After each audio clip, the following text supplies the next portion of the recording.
Where do you want me to stand? That's fine, right there. I'm gonna do my cheesy intro though. Okay. What's up, muscle car people? Bringing muscle cars here today, and we're doing an epic car review with Jeremy Condon's LS swapped. Was it 120Y? 120Y? What's the model of it? Datsun 240Z. I'm sorry. With his 240Z, with an LS engine in it. So Jeremy, tell us a little about the car and its history and how you got it. I bought it off my buddy that I met autocrossing. He built the car.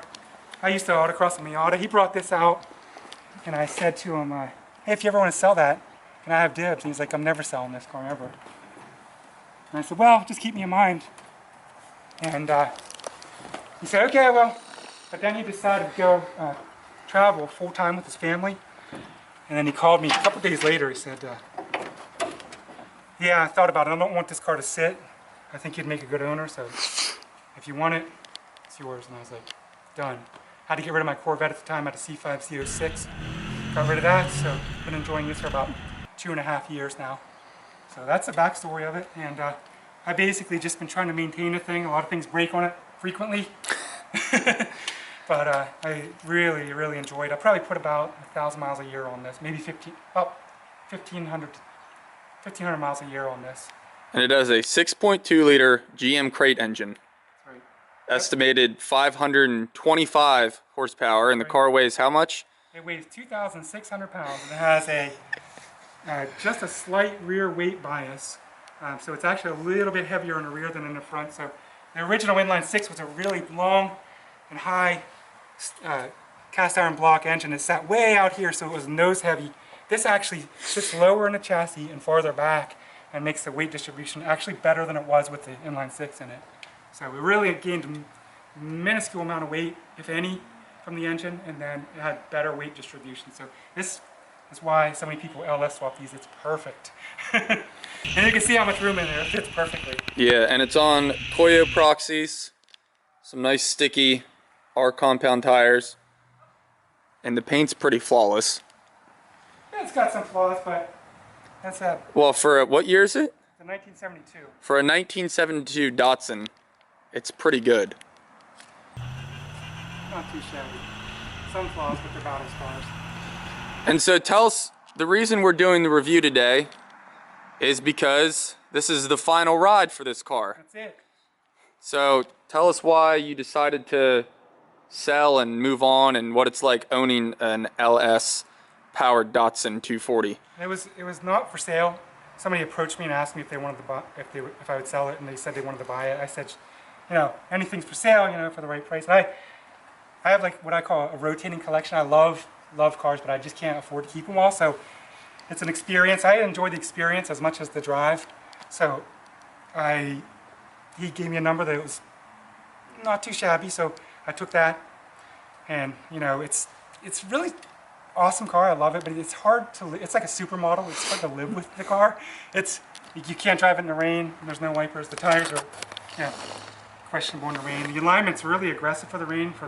It was set up for autocrossing, and I would like to be able to have a car that was a little more all-rounder that can drive in Pennsylvania here with this rain and this weather and things like that. And I've had it for 2.5 years, and I love the car. I never got bored of it yet, but there's just so many other cars out there that I want to try, so that's the reason I decided to go ahead and let it go, because, you know, we're just temporary stewards for these machines. I took care of it, and then, you know, this other guy is very passionate about his car as well, so I think it's going to a good owner, and I think I made the right decision, although it is going to be a little sad to sell, and a little lump in my throat here, but it's what a car guy has to do if you're a blue-collar car guy like me.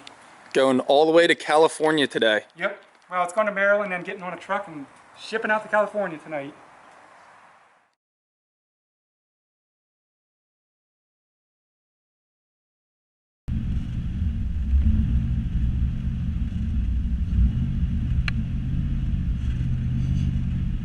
Take it for a little spin around the block. Is there no power steering? No power steering. Say that looked pretty tight.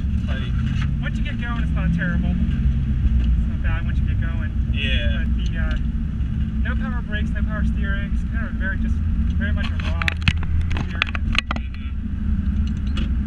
It feels pretty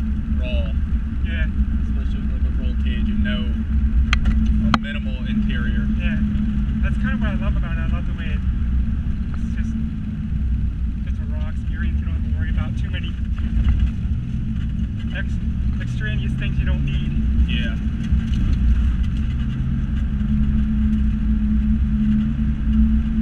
The mirrors are really small. Yeah, though. they can't see anything out of them. That's hopelessly impractical. Yeah, it's really bad. Jeez. Hey, they look cool though, right? Yeah, that's what matters. Yeah, they're not the greatest mirrors.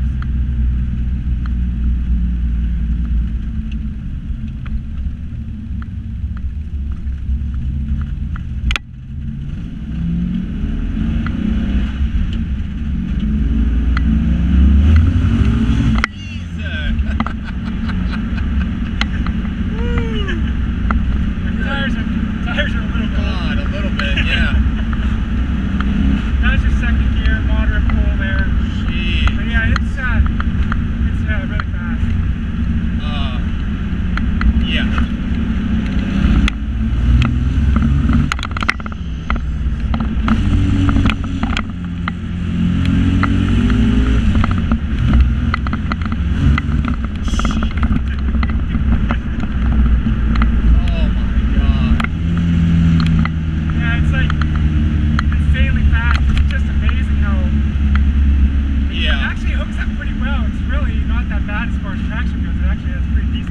I thought Kenny's car was visceral. Yeah. Oh, I'm good. We can go back. That's fine. You don't want to do anything else. That's terrifying. It's so different than. Yeah. I was gonna go up over here so we can get some. I'll go around the block. Too fast? It's not that it's too fast. Like, you know, my G8's fast. You know, in a straight line too. It's the way. Yeah. And the fact there's nothing around you right now. It's a tin can. It's like a dead trap. You know, you can be just as fast in a 4,000-pound car with a full interior, and it doesn't feel like that. Yeah, The feel is just the sounds wildly different. Yeah, it's amazing. One of the things I love about it. It can be docile too. I mean, it has, you know. Well, I mean, yeah, it's still just a regular GM V8 engine. Like, it's loud, but yeah, it's a little loud. I'm not sure I would want to go on a long cruise in this car. No. I've only taken it probably like, all my trips are under an hour, and I don't go more than an hour. Yeah. All right, guys. So that's a review walk around of Jeremy Condon's Datsun 240 with an LS V8 in it. It's insane. It's so much more visceral than Kenny's V8 Miata or Jerry's V8 kit car. You may be in cars that are just as fast and just as much power and as light, but until you're in something like that, it's a whole different experience. Like, just even accelerating it a little bit is terrifying in this car. It just breaks the back end loose with ease, but then when the tires warm up, it just hugs them like you wouldn't believe. But it's on to bigger and better things now. We got a review in the day before it's leaving. So if you want to see more cool V8 cars, maybe we'll find Jeremy's replacement, whatever that may be in the near future, and we'll review that too. And if you got a fast car, you better bring it. Alright guys, thanks for watching this video. I'm going to link a couple more videos that if you like this one and you made it all the way to the end, you're going to definitely like these. So watch them. Also, that middle button right there, I think is probably, you know, somewhere in there. Hit that button to subscribe. Thanks for watching. Stay tuned for more action.